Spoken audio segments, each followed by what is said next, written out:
Kita lanjutkan pembahasan kita tentang perjalanan panjang kita menuju surga. Kita sudah melewati ada fase awal, fase check-in ya. Jadi ada kematian. Ini fase awal nih Bu ya. Ini ibarat mau berangkat kita ini check-innya ini. Lalu ada fase barzah.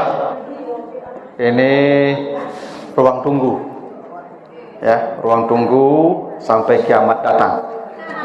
Barzah namanya. Itu stasiun kedua ya, tempat kita nanti transit menunggu hari kiamat. Itu sudah kita bahas. Yang ketiga ada fase berkumpul namanya, mahsyar. Ya. Jadi mahsyar itu nanti kita akan berkumpul dulu sebelum diarak ya ke tempat masing-masing ya, stasiun berikutnya. Jadi ini tempat kita berkumpul yang di masa itu tidak ada ya kejelasan. Mau kemana, mau diapakan, tidak ada kejelasan. Pokoknya ngumpul saja, ngumpul. Ya, berdiri di sana dalam waktu yang tidak bisa dijelaskan berapa lamanya.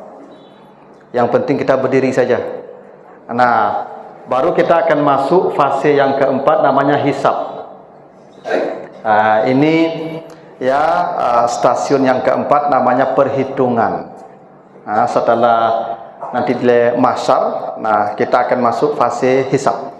Nah, ayat-ayat tentang hisab ini diantaranya surat Al-Isra ayat 13 sampai 14. Al-Isra ya 13 sampai 14. Surat Al-Insyikaq 7 sampai 12. Surat 84 7 sampai 12. Nanti ibu bapak baca di rumah. Surat 84 ayat 7 sampai 12. Lalu surat Al-Haqqah ayat 25, surat 69 ayat 25. Al-Haqqah. Ya. Nah, ini di antara beberapa ayat yang menjelaskan perkara hisab ini. Nanti akan kita tambah hadis-hadis yang menjelaskan bagaimana proses hisab nanti berlangsung. Nah, hisab ini Bapak Ibu baru terjadi setelah kita berdiri 50.000 tahun di mahsyar. Itu dalam hadis Abu Ya'la begitu. Yauma yakumun nasu li rabbil alamin bimiqdari nisfi yawm wa huwa khamsuna alfasana. Kata Nabi, manusia akan diberdirikan Allah dulu di padang mahsyar selama 50.000 tahun. Yang di situ sudah kita jelaskan, panasnya tidak bisa digambarkan, hausnya tidak bisa dibayangkan, sehingga manusia tidak tahu kalau anaknya di samping dia. Kan di padang mahsyar manusia itu dalam keadaan telanjang, tanpa busana. Itu Ummu Salamah pernah bertanya, ya Rasulullah, tidakkah kita malu nanti berdiri sama-sama tanpa busana? Kata Nabi, al-amru asyaddu min ayyahum mazalika. Ketakutan di padang mahsyar itu membuat mereka lupa dengan orang lain. Jadi kalaupun mereka tidak berpakaian, tidak terpikirkan aurat orang ketika itu. Ya. Saking mengerikannya akhirat itu, padang mahsyar itu, hingga artis-artis cantik tanpa busana dekat kita tidak terpikirkan hal yang begitu. Dulu katanya pernah di gempa 2009, ada ibu-ibu lari dari kamar mandi tidak pakaian bagaimana? Ya, ibu yang lari tidak memikirkan pakaiannya, yang lain pun tidak melihat ibu ini tidak berpakaian. Karena semua orang panik. Ya. Itulah huru-hara namanya Bapak Ibu. Manusia ke sana kemari dalam kebingungan, berjalan ke sana kemari. Ya, yang masanya itu kata Nabi 50.000 tahun. Untung-untung 50.000 tahun itu hitungan di sini. Kalau hitungan di sana, sehari di sana, 1.000 tahun di sini. Ada yang 50.000 tahun di sini. Taruhlah sehari di sana 1.000 tahun kali 50.000 tahun, lebih lama lagi itu. Nah, ketika manusia panik, ini berdiri panik ya, Ibu. Ya, panik tidak bisa dijelaskan seperti apa kepanikan kita di situ. Makanya kata Allah, inna nakhafu min rabbina yauman abusan kamtarira. Wajah-wajah berdiri di padang mahsyar itu dalam keadaan masam, abus. Ibu kalau tagak di cahaya matahari itu, di tengah padang itu, setengah jam saja sekarang, itu pasti enggak, itu abus namanya itu. Abus. Ngeringi. Ini 50.000 tahun tuh. Ya. Nauzubillah, tidak bisa dibayangkan sesaknya di sana itu Bapak Ibu. Nah, setelah itu berdiri yang panjang, manusia mulai muncul fikiran. Kan ada yang minta mati, ada yang minta ke neraka. Karena saking paniknya. Akhirnya mereka bersepakat mencari para nabi. Dalam hadis Bukhari begitu. Semua kita bersepakat mencari nabi-nabi. Tujuannya agar nabi-nabi ini meminta kepada Allah agar segera hisab. Supaya jelas mau ke neraka, neraka, ke surga, surga. Tidak kuat lagi berdiri di sini. Maka semua kita beramai-ramai mencari Nabi Adam. Mencari Nabi Adam itu tidak mudah. Ibu tahu Nabi Adam? Enggak tahu. Namo saja itu. Itu yang kau cari sama-sama tu. Mari-ari sepanjang padang mahsyar tu. Adam. Adam tu. Di mangku. Tu ambu Adam je. Adam Maang tu. Adam Jordan, dak waang lo. Jadi kan Adam tu banyak. Kan ada Adam Jordan itu, ada Adam Lalana begitu. Itu susah mencari Nabi Adam tu, Pak. Karena tidak ada alamat, tidak ada WA group, tidak ada nomor. Adam tidak ada pakai nomor HP, Ibu. Gitu. Tidak ada emailnya begitu tu. Dah. Akhirnya ketemu. Karena ramai-ramai jadi ketemu Adam. Tanya, Adam, engkau nenek moyang kami. Tidakkah engkau lihat keadaan kita di sini? Tidak kuat kita lagi berada di sini. Berdoalah engkau kepada Allah. Ya, mintalah kepada Allah agar Allah segera menghisap kita. Berdoalah. Hanya engkau yang bisa menghentikan padang mahsyar ini. Tidak kuat lagi kita di sini.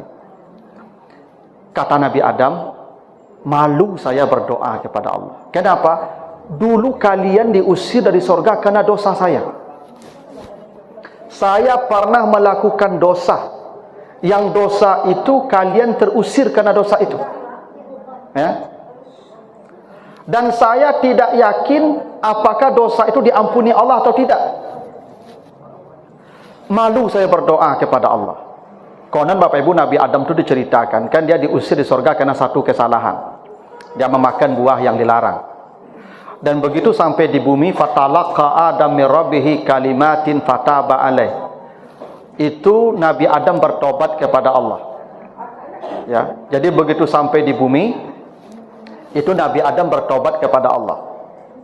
Dan ceritanya Bapak Ibu, Nabi Adam sepanjang usianya lebih 1000 tahun Nabi Adam itu hidup, tidak pernah mendongakkan kepala ke langit seumur hidup. Jadi Nabi Adam itu kalau berjalan Bapak Ibu tunduk, tidak pernah begini. Kenapa? Dia malu kepada Tuhan. Memikirkan dosa yang dulu. Apakah sudah diampuni atau tidak? Hingga rasa malu Nabi Adam itu sampai ke padang mahsyar. Begitu para nabi itu malunya dengan dosa. Ibu sekali berbuat dosa, malunya sampai ke akhirat. Maka kata Nabi Adam, malu saya berdoa. Jangan saya. Karena dosa saya itu entah diampuni atau tidak. Jangan saya kalau saya minta nanti Allah marah. Karena dosa saya pernah. Lalu siapa? Rekomendasi. Cari anak saya Nabi Nuh, kata Nabi Adam. Kita pun ramai-ramai mencari Nabi Nuh. Ibu tahu Nabi Nuh? Cari lebih besok Nabi Nuh tu.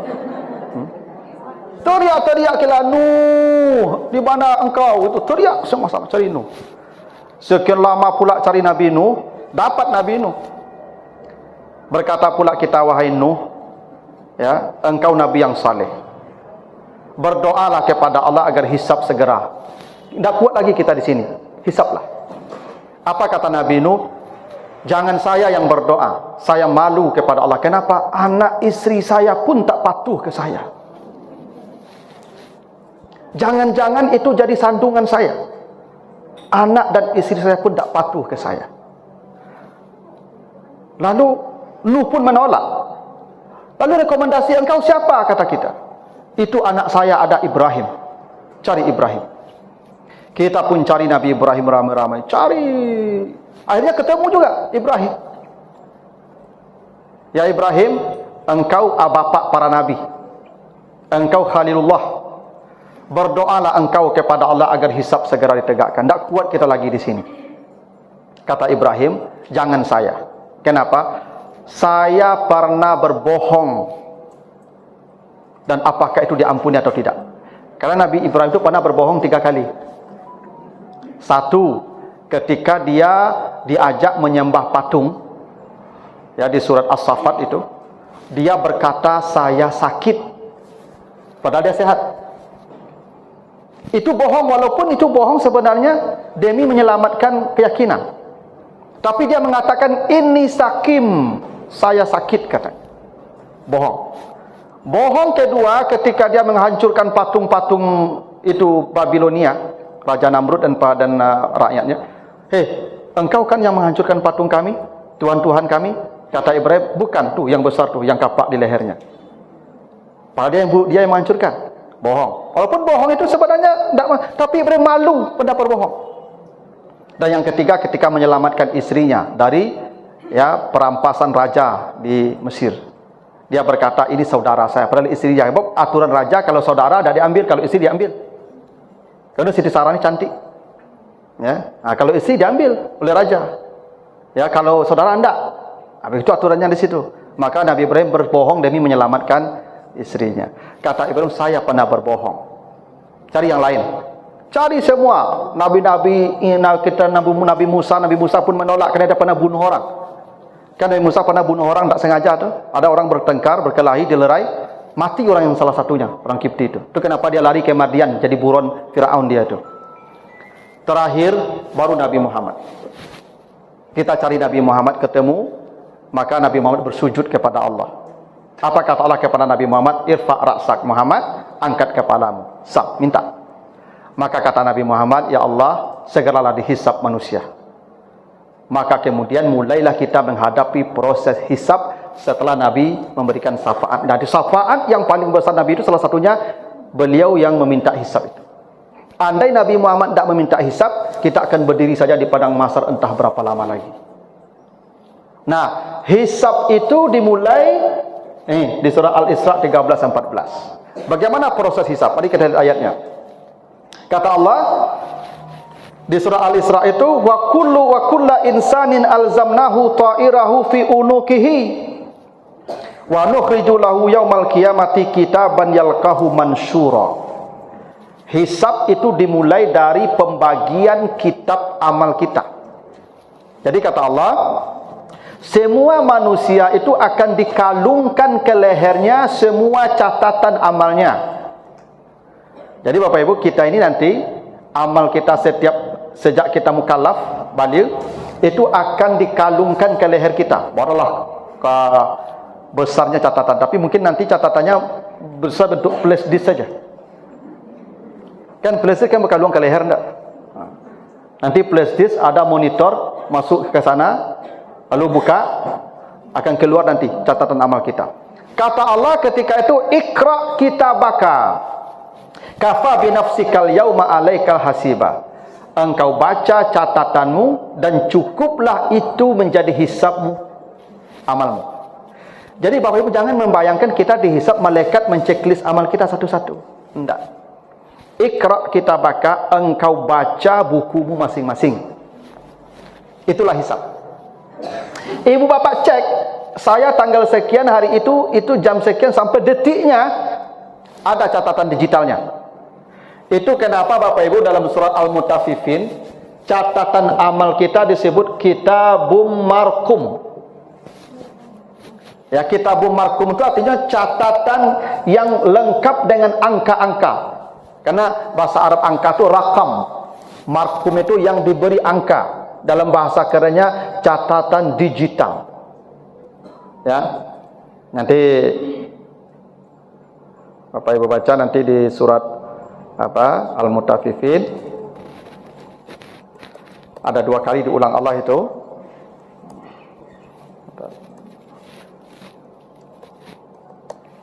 Ya, ayat yang ke-9 dan 20. Ya. Jadi catatan amal kita ini disebut kitabun markum namanya, atau disebut catatan digital. Jadi ibu bapak, setiap amal yang bapak ibu lakukan ini lengkap datanya sampai detiknya. Itu akan ibu bapak baca satu-satu per detik amal kita. Tidak mudah nanti berhisab tuh Pak Ibu. Itu makanya hisab tuh bisa ribuan tahun lamanya. Hari ini ya, Rabu, tanggal sekian, jam sekian, Ibu duduk di sini sampai jam sekian bersama ini. Ada catatannya lengkap. Checklist kalau betul. Kalau tidak, protes. Itu namanya hisab. Kita yang menghitung. Itu kenapa dalam bahasa agama, hasibu anfusakum qabla an tuhasabu. Kau hisab-hisablah dirimu sebelum nanti dihisab di akhirat. Ibu hitung-hitung dosa ibu udah berapa, amal ibu udah berapa. Udah sebanding enggak? Atau mungkin udah banyak enggak amal pada abad, atau jangan-jangan banyak maksiatnya. Sekarang hitung. Bisa dihitung. Nanti hisab itu kita disuruh membaca catatan kita. Digitnya lengkap. Itu kenapa Bapak Ibu, ya, nanti akan ada saksi-saksi, bukan hanya angka-angka, saksi-saksi. Ini karpet yang keramik yang lantai ibu duduk ini kan bersaksi di akhirat itu. Itu makanya kata Allah kan, apa, yauma izin tuhaddisu akhbaraha. Besok di akhirat semua akan bersaksi untuk kita. Itu makanya ibu bapak kalau sholat sunat disuruh pindah-pindah tempat, supaya nanti yang ibu injak itu jadi saksi dia di akhirat. Betul. Bukan hanya ibu baca, tapi dia datang. Betul tuh Bu, saya saksi itu. Menghadap ke Tuhan nih. Makanya Bu disuruh pindah-pindah tempat. Ya, tapi lihat situasi aja Bu. Kalau masjid KT, orang banyak yang pindah panjang saya. Ya. Ini ibadahku tidak boleh mengganji-ganji loh Pak Ibu. Kalau legat lapang masjid, bergeser setapak saja. Jangan kini tahiyatul masjid siko, rawatib siko buat dia, qabliyah. Beko psikolog itu. Orang di masjid itu panjang calik ke ibu, beko boleh aman ibu kau cak. Geser saja sedikit. Ya. Itu kenapa ibu-ibu memperbanyak masjid itu baik. Ibu ibadah ke masjid ini, nanti ke masjid ini, itu jadi saksi ibu. Karena begini, di pengadilan dunia ini Ibu, makin banyak saksi kita, makin senang kita enggak? Makin banyak saksi yang meringankan kita makin potensi bebasnya makin besar. Maka perlu memperbanyak saksi. Itu kenapa begini loh Ibu. Kalau ada satu masjid, jamaahnya 10, tapi salatnya di awal waktu. Ada masjid lain, jamaahnya 100, tapi terlambat setengah jam salatnya. Berjamaah, sama-sama berjamaah nih. Ibu pergi ke sini. Walaupun terlambat di sana. Iya.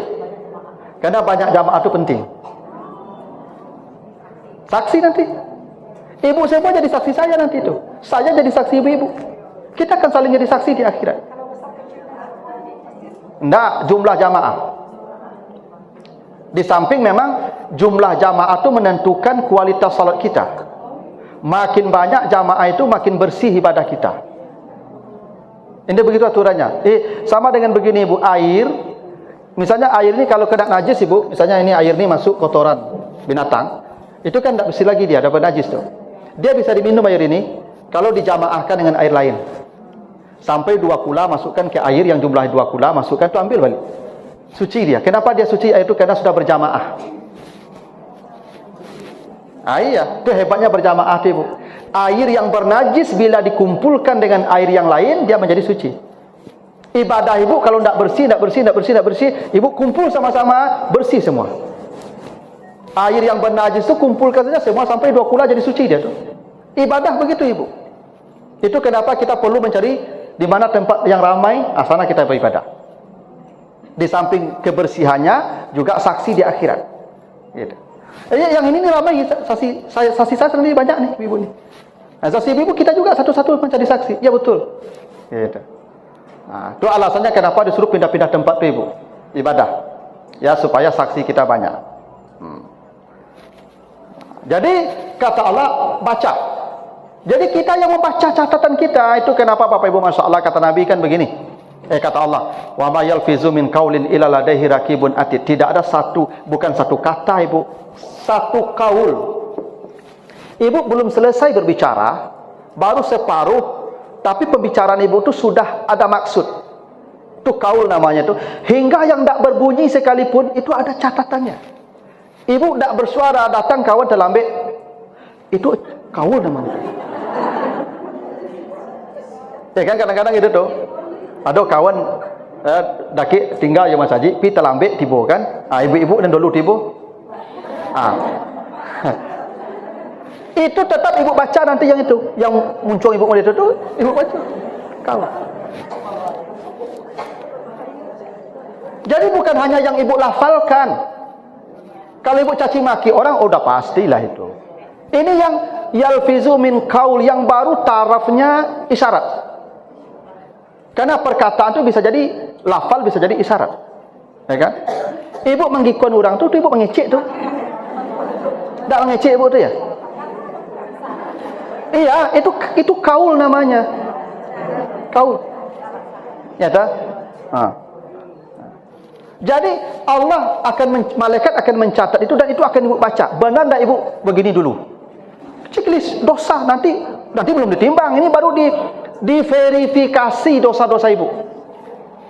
Jadi hisab itu adalah verifikasi amal. Itu kenapa Nabi katakan Bapak Ibu, siapa yang beriman dengan Allah dan hari yang akhir, pilih-pilihlah berbicara. Bila tidak bisa yang baik-baik dia berbicara, amanlah dia diam.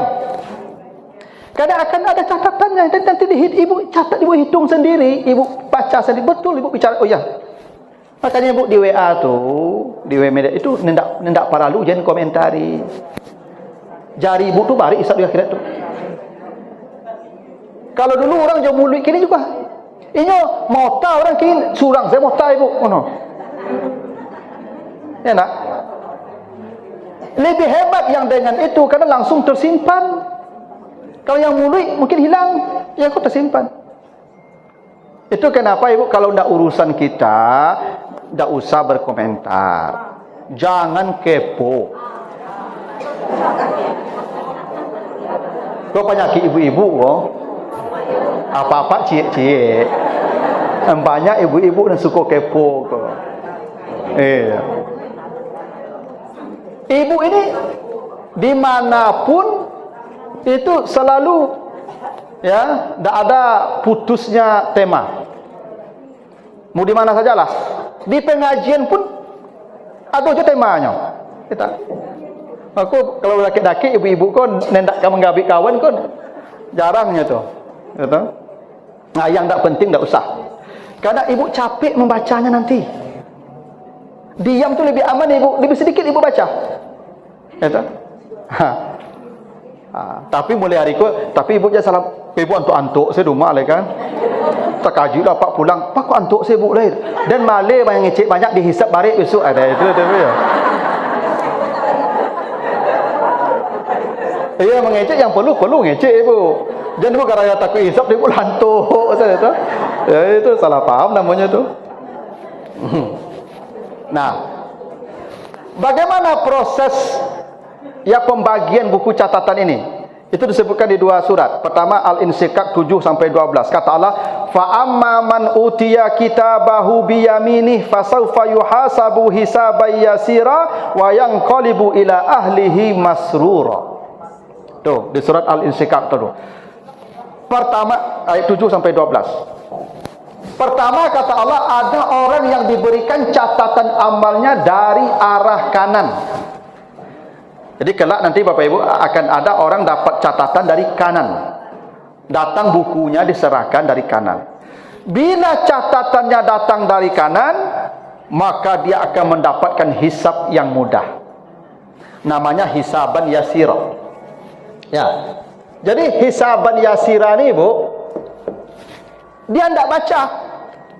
Tinggal klik kesimpulan. Tak perlu ibu baca pula per lembar, kan sekarang ada sistem apa Excel ya.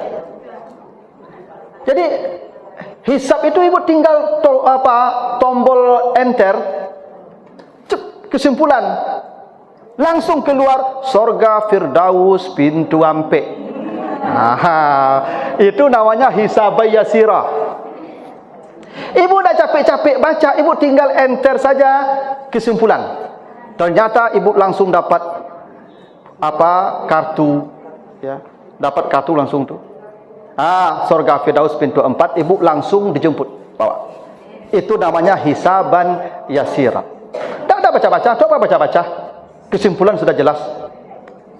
Dibaca pun tak ada gunanya. Kan yang penting kita tahu kesimpulan. Ini orang kalau dapat dari kanan nih. Makanya ibu, nanti kita di padang mahsyar tuh ketakutannya menunggu datang buku ini. Ini dari kanan atau dari kiri nih?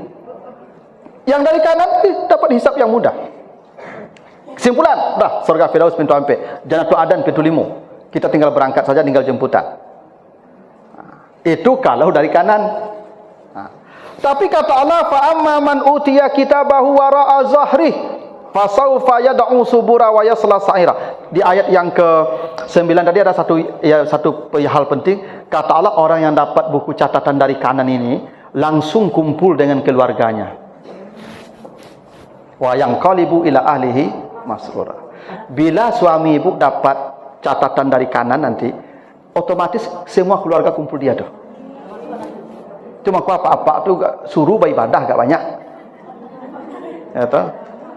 Ya, dia kepala keluarga, kumpul sama keluarganya langsung. Ya, kalau dapat buku dari kanan ini, hisabnya mudah. Ya. Makanya kita ni Bapak Ibu, kita berkeluarga ni tidak hanya di dunia Bapak Ibu. Kita berkeluarga ni sampai nanti ke akhirat. Bahkan dari padang mahsyar kita sudah sama-sama nanti kalau kita sudah calon ahlus surga. Maka ibu-ibu, ya jangan ibu berpikir mencari yang lain di sana. Ambo di situ dan cari yang baru besok. Ikut panik dan perang ini kok kan. Yang ini yang menjadi teman kita nanti di surga sampai ya kita menikmati keindahan di surga itu bersama pasangan kita. Itulah kesempurnaan bahagia. Kalau kita dengan pasangan kita di sini kita ke surga Allah. Cuman nanti di sana kalau kita masuk surga ibu bentuk kita tidak begini lagi. Bentuk apa tak mau deko bentuk apa? Oh, enggak lah kau. Bajadan dah payah itu. Enggak bentuk apa tu sabana ghilmanun mukhalladun, bujang yang tak pernah berubah. Bujang yang permanen. Jadi apa-apa nanti bujang taru isi. Sama dengan ibu perawan selalu. Kami juga bujang selalu. Kalau boleh kau mantan nak bujang he kau. Dia di akhirat ada mantan nak bujang, semua bujang. Ghilmanun mukhalladun namanya. Yang gagahnya selalu bertambah setiap minggu, ya 70 kali lebih gagah dari minggu-minggu yang lalu. Di sana keturunan itu tidak ada. Keturunan itu tanggung jawab, beban. Di sana tidak ada beban, kita happy-happy saja. Tidak ada lagi urusan-urusan rumah tangga di sana, tidak ada. Di sana kita hanya menikmati hidup. Ya, kita hanya sekarang kita payah-payah. Jadi ibu mengasuh anak, merawat anak itu amal ibu untuk ke sana. Di sana tidak ada lagi kita kumpul sama mereka, udah kita senang-senang. Gitu. Tapi ibu sabar dulu sampai di sana, mati dulu. Ya, kalau tidak mati tidak bisa. Nah, ada orang kata Allah dapat buku dari belakang. Wara'a zahri. Yang dapat buku dari belakang inilah yang berteriak-teriak, celakalah saya, celakalah saya. Karena yang dapat dari belakang ni bu, ini masuk nerakanya pun bighairi hisab. Langsung. Tidak ada perhitungan. Kalau dari belakang tu merah satu tu ibu. Ya, lah pasti dia naik kelas tu. Makanya mereka langsung berteriak, subura, celaka saya. Tapi yang dihisab itu, yang terima buku dari arah kiri, yang disebutkan di surat, ya, Al-Haqqah ayat 25. Fa amma man utiya kitabahu bishimalih fayaqulu ya laitani lam uta kitabiyah. Kalau orang mendapat buku dari kiri, barulah dia berkata, duhai andai ini tidak ada hisab. Karena dia akan menghadapi persoalan yang panjang. Nah, yang dihisab dari yang mendapat buku dari kiri inilah yang suruh baca tadi. Baca satu persatu untuk mencek benar tak kau melakukan dosa ini, dosa ini, dosa ini. Nah, ini yang lama nanti berdirinya Bapak Ibu. Nah, yang dari kiri inilah yang disebutkan dalam hadis At-Tirmizi. Kata Nabi, la tazulu qadama 'abdin yaumal qiyamati hatta yus'ala an arba'in. Setiap manusia tidak akan beranjak dari padang mahsyar itu menuju tempatnya, surga atau neraka, kecuali ada 4 hal yang harus dia jawab. Ada 4 pertanyaan yang mesti ibu jawab, ya, ketika ibu mendapat buku catatan dari kiri tadi. Yang sudah hisaban yasirah, tidak ada lagi pertanyaan, selesai. Ya toh? Bagaimana nanti hisaban yasirah itu ibu dapatkan, saya tunjukkan hadisnya. Tapi ini 4 perkara yang wajib ibu jawab nanti sebelum ibu berangkat dari padang mahsyar. 1, an umrihi fima afnah, tentang usia, umur, bagaimana dia menggunakan umurnya. Ibu, setiap detik masa-masa yang ibu lalui akan ditanya oleh Allah, apa yang kau lakukan di hari itu, jam segitu, detik sekian, apa yang kau lakukan. Itu makanya apa-apa yang umur 70 mati lebih lambat masuk surga nanti itu. Iyalah. Karena banyak pertanyaannya. Maka Nabi Nuh tu dia takut, kenapa usianya 1000 tahun. Panjang usianya tu. Umur kita dia akan ditanya, ibu. Tidak ada. Jangan dikira kata Allah manusia tu hidup gratis. Tidak, ditanya Allah tu ibu. Ibu bapak yang hari ini duduk di sini dari jam 10 sampai jam 12 aman yang saat ini. Tapi di luar jam 2 balik, kalau di masjid kau, tu silakan jawab surang besok. Apa yang ibu lakukan? Semua akan ditanya ibu. Itu makanya para nabi itu, Nabi Muhammad itu pernah Bapak Ibu ya, ketika satu malam dia diajak dugem. Nabi Muhammad itu menjelang jadi nabi pernah diajak dugem. Orang Arab itu suka dugem tuh. Ya. Dunia gemerlap. Ya, pesta-pesta musik-musik itu. Tapi nabi itu Bapak Ibu ketika mau berangkat dugem, sampai di lokasi, Nabi tertidur dia. Tertidur. Sampailah tinggi matahari baru terbangun Nabi. Ya. Kenapa? Karena kalau tidak Nabi dihisap nanti itu. Ditidurkan Allah. Mengantuk Nabi ketika sampai di tempat hiburan itu. Ya. Itu beda Nabi jawab. Awak dengan ceramah tekan tu. Nah. Kalau Nabi mendengar musik kantuknya. Mendengar musik, mendengar nyanyi, mendengar lagu kantuknya. Nah, awak tak balik dengan musik tak perlu awak. Ya, dengan ceramah boleh betul. Begitu, karena apapun yang kita lakukan itu akan dihisap. Makanya ibu-ibu, ya, kalau tidak kebaikan, tutup pintunya. Ada orang pergi mota ke rumah ibu, pergi mota kari saya nyonya. Tu lah sampai orang ke, ibu tutup si pintu ibu. Nampak ibu tu tutup pintu. Jangan nampak dia tutup pintu. Kan ada ibu-ibu kok pagi dia tiba rumah orang. Patandang nama tu. Sampai luhur dia pulang leh. Tak ada manfaat. Ya, otak kan kamari dak ada jali tak ada manfaat dah. Itu makanya perlu berkawan itu orang-orang saleh tadi itu. Kemarin di Masar kita lihat. Karena kalau orang saleh kita diingatkan dengan kebaikan-kebaikan. Ya itu. Ya kalau berkawan dengan orang pota, minimal kalau tak pota menangannya wak. Kau lebih dari menangah tu. Maka duduk-duduk berkumpul-kumpul sama-sama tu, ibu kurangilah. Kalau tidak banyak manfaatnya. Ibu ditanya umur ibu tu mana duduk-duduk sekian jam tu. Ya kecuali ibu bekerja, cari nafkah, ngurus anak, masak, mencuci, itu ibu aman karena ibu punya jawaban. Dari jam sekian ibu mencuci pakaian suami. Ibu yang ke laundry itu rugi ibu tu. Payah ya jauh ibu.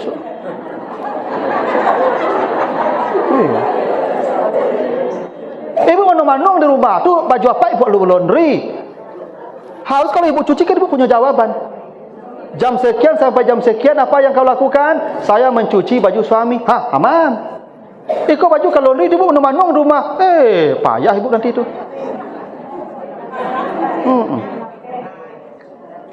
Ibu yang main HP itu ditanya tu. Ibu yang memasak aman. Ibu jawab. Hari itu jam sekian ambo masak. Untuk suami, dah palu pak kadang dapat ibu. Tu ibu bani masak di kadai itu. Ibu yang bani sampai masak tu merasa esok tu. Pertanyaannya balik. Anca ibu masak. Dia kerajaan nak ada lah, anak nak ada ke durus kan nak ada. Dia tu ke durus tu. Tu malah ibu sama masak aja. Dimasak. Ibu memasak tu pahala badang ibu. Badang. Hah? Oh kok cerita siapa tu dak pakai tu alhamdulillah lah ibu. Bonus lah. Ibu memasak tu pahalanya tanggungan. Tapi ada cerita siapa yang pernah ceritakan Rumaisyah ya. Rumaisyah tu perempuan pertama yang masuk surga setelah istri Nabi. Kerjanya apa tu tadi? Dia masak setiap hari untuk suaminya dan dia selalu tanya ya, udah beko ke masak apa ke makan apa? Ambo masak setiap masak ambo hidangkan di meja ambo duduk kawan ni duduk makan. Ya nyo makan ambo ajaknya mota. Ya ambo kawan ni makan ada tambah ambo basuh tangan bagi basuh tangan terakhir ambo latan cambuk di atas meja tu. Itu kayak begitu. Rumah saya gitu tuh. Rumah satu ibu setiap makan itu cambuk di meja makan. Keceknya ke udahnya dah kok kurang lama lambui ambui cambuk. Ibu kalau ingin tolong sesuruhku letaklah rotan di meja.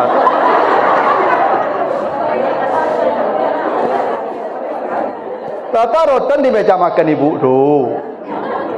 Setiap makan ibu duduk dah ke apa tu? Ikut ndak loh ke magic ambil surang, ke kedidi ambil surang, duduk surang apa kok. Nah ibu ku asyik. Itu bari hisap ibu nanti itu. Ya. Ibu duduk, beko lah ibu makan, ibu duduk kawan ni apa makan tu amal ibu. Ibu jam sekian sampai jam mengai ibu, ambo duduk mengawani suami ambo makan. Itu amal tu ibu. Kok makan ni apa? Duduk dah kek tu. Tambah apa? Itu. Ikut nak apa?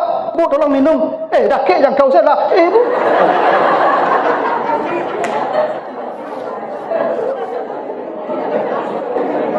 Ya tu. Ibu nang gadang galak aku curiga. Kadang ada ibu tu cetu tu. Apa minta tolong? Dia kata, sedekah tu jangan kau salah. Ibu itu setiap ini ibu pengabdian ibu ke suami ibu itu menjadi peringan hisap ibu. Ya. Bahkan kalau apaklah masuk rumah ibu jangan mau tahu kawan dia alik masuk ke rumah ni. Iku apaklah putar-putar di rumah mau tahu di pagar tu.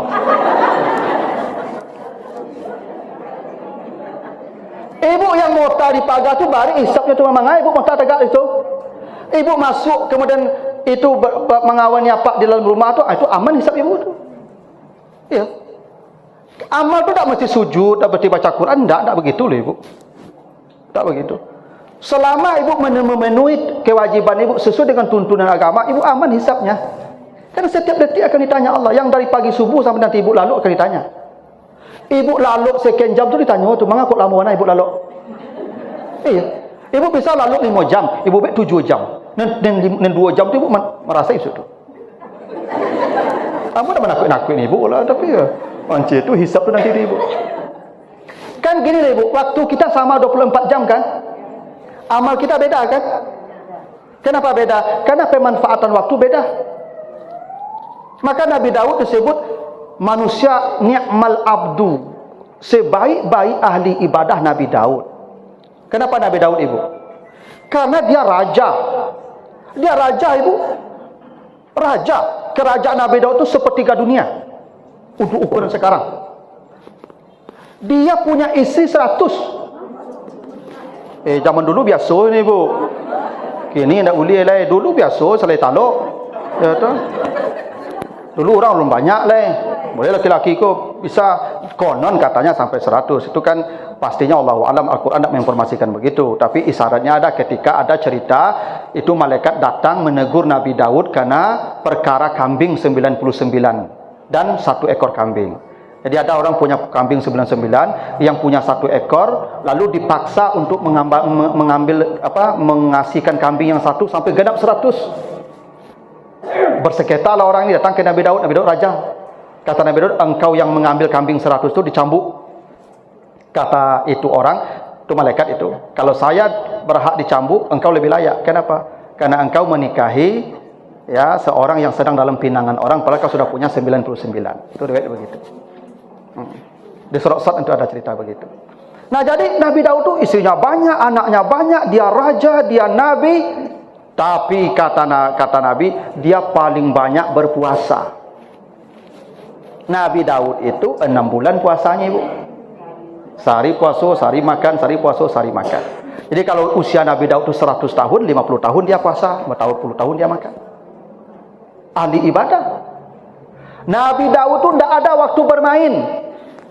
Dia bagi waktunya 4. 1/4 waktu untuk rapat mengurus kerajaan, 1/4 lagi untuk memimpin sidang karena dia juga hakim, perkara-perkara dia menyidangkan, 1/4 lagi untuk keluarga, dan 1/4 untuk ibadah kepada Allah. Maka dia punya mihrab khusus yang tidak bisa diganggu. Jadi Nabi Daud itu membagi waktunya full 24 jam. 1/4 urusan negara, 1/4 urusan peradilan, 1/4 urusan keluarga, 1/4 urusan ibadah. Itu Nabi Daud begitu. Tidak ada satu detik pun waktu Nabi Daud itu percuma. Hingga kata Allah, tidur Nabi Daud itu pun sebaik-baik tidur. Kenapa? Karena dia hanya tidur 1/6 hari saja. Jadi kalau sehari 24 jam, dia hanya tidur 4 jam setiap hari, tidak pernah lebih. Karena 4 jam itu kebutuhan kita, lebih 4 jam kenikmatan. Ibu kalau tidur jam 10, jam 2 bangun, ibu tidak apa-apa sampai pagi tak tidur. Karena kebutuhan ibu 4 jam tidurnya. Ibu yang lalu sampai jam tu besok, balik pertanyaannya tu. Enggak. Umur akan dihisap Bapak Ibu. Tidak gratis umur itu. Yang sudah-sudah apa leh Ustaz? Tobat leh. Yang kemungku leh. Jangan Bapak Ibu, ada usia kita 1 detik pun tidak ada kebaikan nilainya. Jangan. Itu makanya Nabi melarang duduk di pinggir jalan. Nabi melarang tuh. Kenapa duduk di pinggir jalan dilarang Nabi? Karena duduk di pinggir jalan itu banyak beko waktu terbuang dan maksiat. Ibu asal duduk tepi jalan tuh, pasti mengkomentari orang beko tuh mah. Cari kamu. Lalu orang berdua nih onda, ya kan, bapak lu, kan? Oke, ibu, cuawak sih. Nah, komentar tuh. Oh, berjaraknya duduk. Cik jengko, cik lakang berjarak, coba tulisan. Oke, cik ibu, cakap tadi malam tuh. Nah. Itu maka dilarang duduk di pinggir jalan, ibu. Kau ibu sore, kau kadang-kadang banyak duduk tepi jalan tuh. Iya. Saya itu ibu tidak setuju tuh ada bangku-bangku dibikin di trotoar tuh. Itu sarang maksiat itu. Pasti kalau duduk tepi jalan tuh mencari ragam orang lalu, ikut tuh mah pakaiannya, tampilannya, ya enggak? Tak boleh duduk di pinggir jalan tuh. Oke, ibu jangan duduk pelantar di muka rumah tuh. Kau ada pelantar maduk ke dalam rumah, jangan ke tepi jalan tuh maduknya. Ibu yang duduk tepi jalan dihisap nanti tuh. Mana ibu duduk tepi jalan? Panik kalau lupa misalnya mana tepi jalan duduk. Karena dilarang duduk tepi jalan je duduk. Kadang ibu-ibu kau adik cucu alasan, pi awak yang tagih tepi jalan tu. Kecil cucu dak mau di rumah tu. Enak. Dilarang tu ibu tepi jalan je. Tak boleh lama-lama tepi jalan tu ibu. Kalau mau di pinggir jalan, oh tak tu sampai duduk deh, itu ciknya. Boleh tepi jalan tapi ada syaratnya. Pertama, salam. Ada orang lalu, assalamualaikum. Yang kedua, amar ma'ruf nahi mungkar. Ada kesalahan, ada orang salah, kerja orang ibu lalu orang pacik-pacik tangan tak suami isteri, tangan aku suami isteri, ndak alapen. Kalau ibu calik saja, ibu tamu dosa orang tu mah. Iyalah, itu perintah, tu hak jalan begitu. Ibu kalau duduk di pinggir jalan nampak anak bujang, anak gari pacik-pacik biang tangan, ibu harus cegah itu. Kalau ndak ibu dosa sama jenyo. Iyalah. Itu hak jalan yang ndak ibu penuhi itu, makanya duduk tepi jalan tadi. Nah. Itu pakai jalan tu ambil hak orang tu. Ya. Duduk tepi jalan tak boleh. Nah. Ambo yakin banyak pelantar yang kata bongkar ikut pulang pengajian kau. Oh biasa apa ibu ku suka membuat pelantar di muka-muka rumah tu mah duduk sama-sama sore-sore hari di situ. Tak boleh. Kecuali memang dak ada tampil lain duduk itu ciknya, boleh tapi syaratnya itu. Tebarkan salam, amar ma'ruf nahi mungkar itu hak jalan kata Nabi. Nah, usia kita ni ibu-ibu akan ditanya oleh Allah. Maka beruntunglah ibu-ibu, ya, setiap detik ibu lalui dengan kebaikan-kebaikan. Itu. Yang kedua, an syababihi, tentang masa mudanya, fima ablah, bagaimana kau menggunakan masa muda. Bapak Ibu, masa muda ini nikmat yang paling besar ibu. Tenaga di puncak kuatnya, mata di puncak terangnya, telinga di puncak nyaringnya, bentuk di puncak gagah dan cantiknya, ya nak? Masa muda tu nikmat paling hebat tu ibu. Kok baraja di masa muda tu ibu seperti mengukir di atas batu, ya tak? Cuma kok disuruh baraja di waktu muda, lama-lama dia kok baraja. 10 dia ajan sabali hilang. Ya. Iko yang ambo sampaikan, iko kalau pintu dulu los duit mah. Yo cie-cie tinggalnya, ya kan? Tapi kan pahala tadi ibu cari kemana itu. Tapi kalau ilmu, enggak. Ansababi, ibu kalau cari ilmu di masa muda. Karena akal kita di masa itu bisa menyimpan dengan baik. Ibu-ibu kalau letih, itu makanya menang ceramah itu paling lama sampai jam. Itu kalau ustaz serius 10 minit itu. Ya, tu. Alun pinggang leh, alun lutui leh. Nen maunju panjang saya, nen malipet panjang. Enggak. Yo balai lutui ko lalamu dipakai.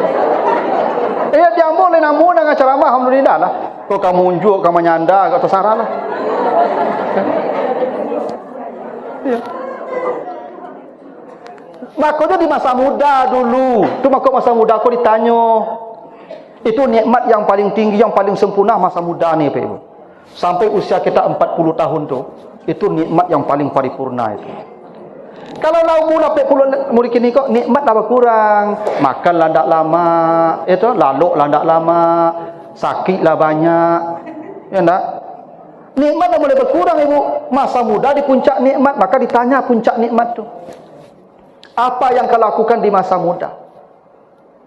Ibu yang dulu di masa muda huru hara, saya aduh, jawik lah besok tu.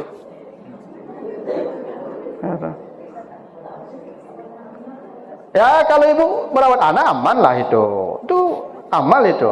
Ini datang ujung pangkal saya ada peu hara, saya tahu. Kan jadi anak-anak muda-muda kini kan di mall-mall, di hall-hall, di kafe-kafe, nongkrong berjam-jam dak ada apalah kerajo situ. Minum kopi sama-sama tu galak satu nyanyi. Hei, itu ndak mudah hisapnya tu masa muda tu. Ya. Iko dah tua kok muda ke situ lu mah. Kau ndak laku ke kafe dah kau. Kau ke masjid dah. Iya. Itu kenapa ini ibu, kan kita bicara di Padang Masar kemarin ada 7 manusia yang diamankan tuh. Satunya siapa? Anak muda yang taat. Itu tuh syabun nasha'a fi ibadatillah, anak muda yang taat. Tak spesial tuh. Itulah jadi kan tak banyak anak muda loh kok. Mantan-mantan anak muda. Kalau ada anak muda yang taat itu tampaknya spesial di Padang Masar tuh ibu. Itu barang langka. Langka anak muda yang taat tu. Kalau orang tua, orang pensiun taat, malaikat tak kajuitnya leh. Tu yo cik. Tak kalamo leh cik. Itu. Tapi kalau anak muda dunia adinyo taatnya spesial tu. Itu kenapa anak muda yang taat ni hisapnya ringan. Ada anak muda yang taat ibu, sebelum 40 tahun dia sudah taat, hisapnya ringan, surganya cepat. Nah, itu. Ibu yang dulu di masa mudanya, tobatlah. Ya masih ada waktu. Ya untuk ya meringankan hisap, tobat. Ya Allah masa muda mulu, ya Allah menantu, ya Allah. Dia mungkin ambo jahiliyah dulu. Hidayah nanti boleh. Kini dapat hidayah ambo. Tolong ampuni yang masa lalu tu, di masa muda-muda tu. Ya nak? Gitu. 2 ibu ya, yang masa muda ya. Yang ketiga, ini yang paling berat nih. Tentang hartanya. Fi maktasaba wa ila aina anfaqa. Hartanya itu akan ditanya cara kau peroleh dan cara kau pakai. Kita tidak akan beranjak dari Padang Masar ibu sebelum ini kita jawab. Itu setiap rupiah ibu. Ibu lahir tak bawa apa-apa kan? Ibu dapat baju, akan ditanya baju ibu ni. Karena ni nikmat. Ibu yang 2 lemari itu lama masuk surga. Yang bajunya 2 lemari itu, ancak baju ibu sampai pasang saya, capek. Kan ibu kau tu, tiup baralik ambil baju, tiup baralik ambil baju. Tu sekali pakai saja tu. Bapak ibu menjawab besok tu. Ancak ibu bagi deh. Kalau ibu bagi kasih ke orang, ibu tak ada tanya oleh. Selesai. Itu. Harta ini ibu, itu kenapa kata Nabi yadkhulu fuqaraul muslimin qabla al-aghniya binisfiyam wa khamsumi'ati am. Orang kaya nanti terlambat masuk surga 500 tahun dari orang miskin. Itu hadis sahih itu. Itu kenapa Abdurrahman bin Auf setiap sujud menangis kepada Allah karena dia kaya. Padahal semua hartanya halal, dipakai untuk jalan Allah, tetap dia takut menghadapi hisab harta. Karena harta ini halalnya dihisab, haramnya diikab. Ikab itu diazab. Yang halal dihisab, hisabnya lama, 500 tahun. Ibu kalau pergi ke mall, supermarket, swalayan, masuk ke keranjang atau ke gerobak, barang banyak, lama dikasir tegak. Ancak ada diambil lah, los lah. Makin banyak ibu ambil, makin lama dikasir ikut rumah. Sayolah kamu. Jangan ibu berusul, ibu dah banyak dapat lah. Sanang lah ibu dah banyak dapat. Itu. Yang kaya terlambat 500 tahun. Itu yang Pajero itu lambi-lambi pada Innova. Itulah kamu. Yang Innova lebih lambi pada Avanza. Ancak tukar ya Avanza tu capek. Yang Pajero lama nanti tu. Cayolah kamu. Kan ratusan juta tu. Miliaran tu. Yang pada motor lebih capek lah. Cak Honda sih bu. Itu. Cayolah. Tak percaya ibu cari lah besok. Asal lah besok. Ibu yang Honda ken kamari tu nama cari kawan joto barik besok di akhirat ibu untung nak lagi joto sama Tuhan dia. Di situ ibu baru untung tu. Yang dia lagi joto rancak tu macam kawan Honda lah tibo. Undi mangga aku joto pun lagi lu tak Honda cibuk tu dah ibu tu. Walaupun nanti ada syaratnya ibu kalau cepat hisapnya bisa. Kan inna atainakal kausar fasalli lirabbika. Ada caranya, jaga salat dan berkorban, hartanya lebih gampang dihisap. Itu makanya Nabi mengatakan harta yang malu Allah hisap nanti orangnya diantaranya yang suka menjamu tamu di rumahnya. Jadi kalau ada ibu-ibu suka menjamu tamu di rumah ibu, datang orang ke rumah ibu bagi makanan, bagi minuman, itu Allah malu menanyakan hartanya nanti itu. Harta yang begitu. Kalau tak kawan dah setengah jam duduk dan air pun tunjuk keluar dia. Lah kata kawan, tak menu malu tu. Kalau Nabi Ibrahim mencontohkan alun duduk tamu kali dah lagi makan. Ya, termasuk yang anak yatim, termasuk yang orang tuanya. Itu Allah yang malu bertanya tentang harta, termasuk seperti harta yang dipakai untuk jihad seperti Abu Bakar, seperti Abdurrahman bin Auf, seperti Utsman bin Affan, seperti Khadijah dan sebagainya macam. Tapi secara prinsip harta itu hisapnya berat. 2 pertanyaannya, cara dapat, cara pakai. Andai halal semua harta ibu, belum tentu ibu selamat. Cara ibu gunakan, bagaimana ibu menggunakannya? Ya?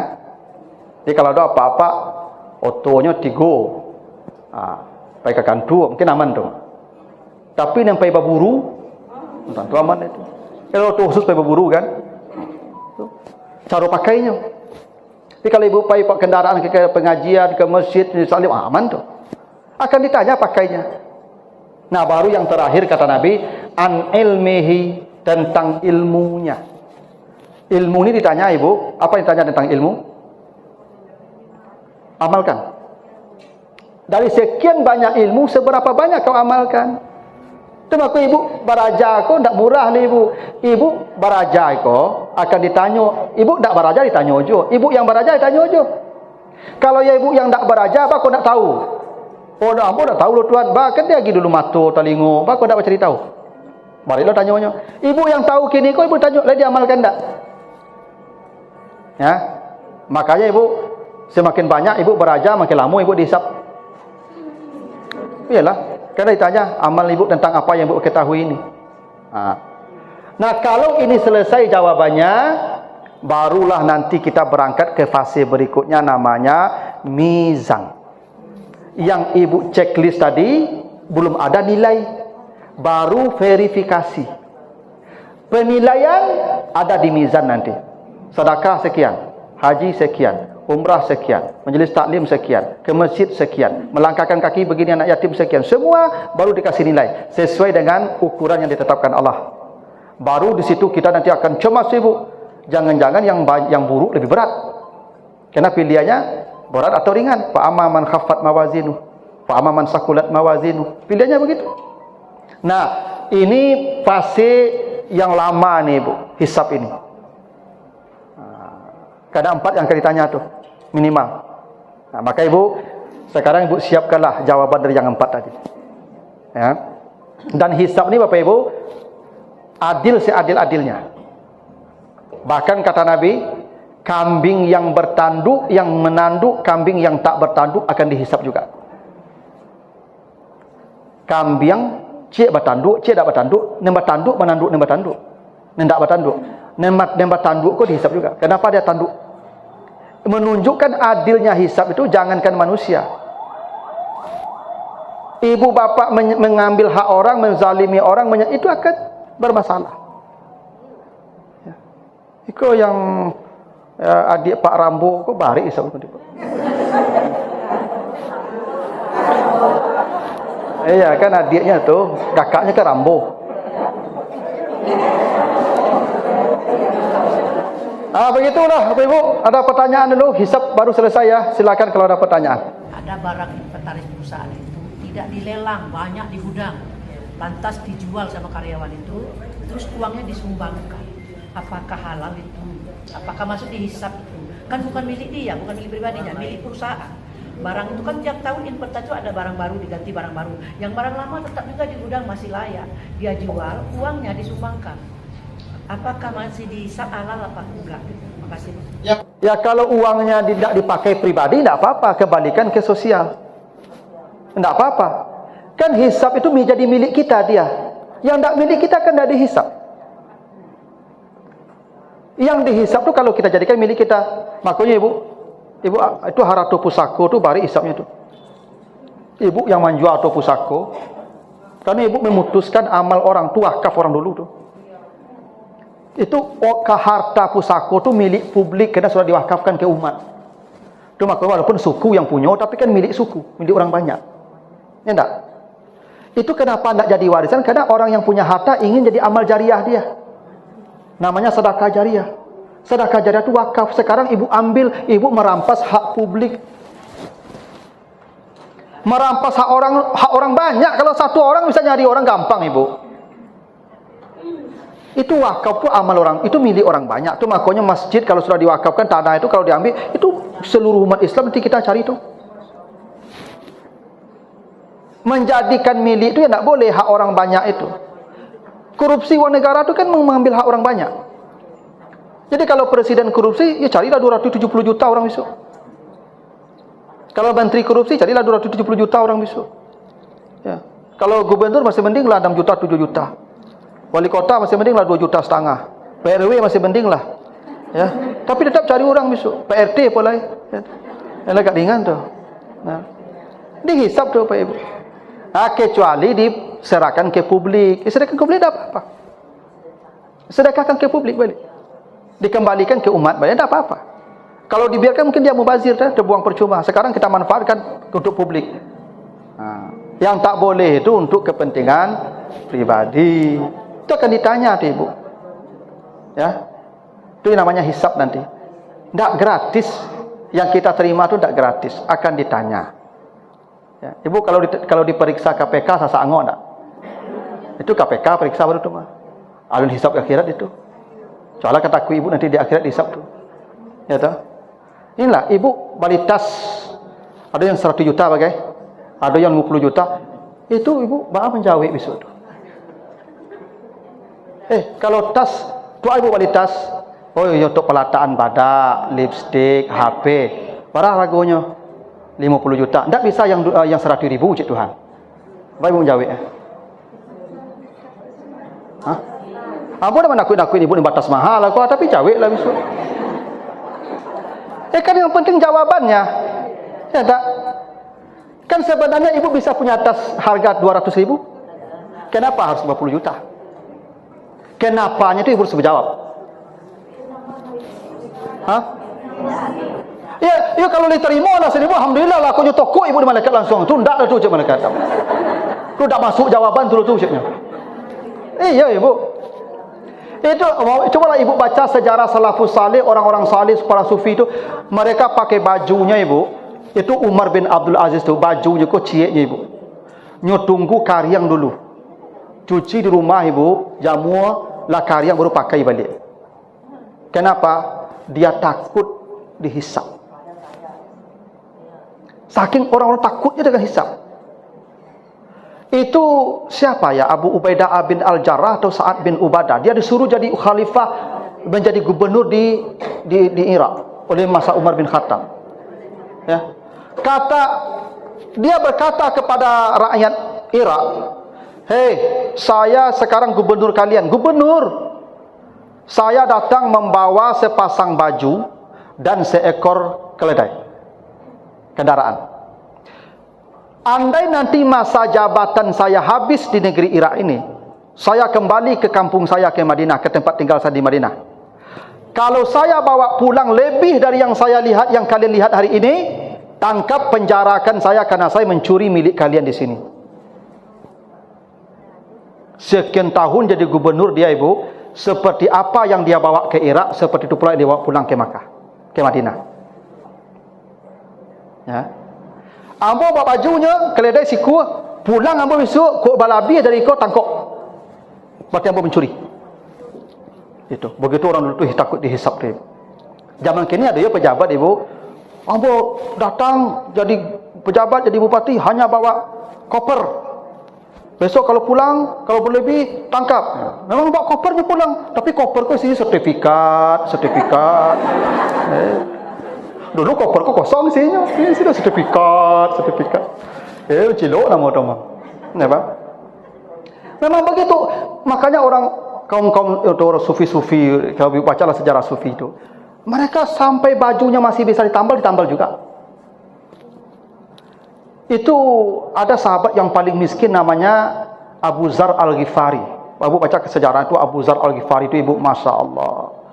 Waktu dia meninggal itu, kain untuk kafan pun tak ada. Saking miskinnya. Hingga kafannya baju di badannya saja. Dia tinggal di gubuk. Padahal ditawari, Muawiyah bin Abi Sufyan menawari istana untuk dia. Kan dia sahabat. Dia tinggal di gubuk. Bocor. Waktu dia mau meninggal ibu, dia tengok gubuknya, dia menangis. Sahabat tanya, "Ya Abu Zar, kenapa kau menangis? Sedih kau meninggalkan ini rumahmu?" Apa kata dia? "Saya tidak sedih meninggalkan rumah saya. Tapi kenapa kau menangis? Saya hanya takut jangan-jangan gubuk ini kalau ditanya saya tidak bisa menjawabnya di akhirat. Andai gubuk ini ditanya ke saya pun tak bisa menjawabnya di akhirat." Nah, tu kamu kecil nanti Pajero tu tukar lah. Tapi kalau ibu pakai itu taklim, ibu punya jawaban. Ibu mandi Pajero, iya tu aku pergi pengajian, pergi ke Masjid Raya, pergi ke Musinin, pergi ke Sir. Oh, masuk lah surga lah ya. Itu kalau itu mantap dia tu. Nah begitu.